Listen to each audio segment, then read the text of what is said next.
Давайте, девчонки, вот сюда. Итак, ребята, сейчас у нас будет с вами очень-очень сложная задача. Мы с вами растопим наш костер.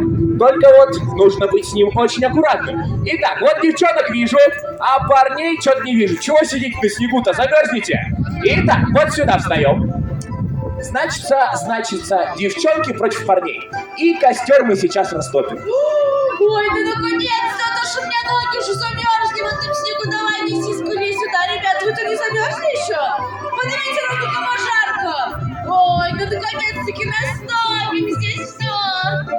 Давайте. Ой, Ванюша, ты чего? Ты на костре уже бублик успел пожарить, а? А как иначе-то? Ну что, тогда, друзья, смотрите, бублик-то сейчас через костровище летать будет. Девчонки,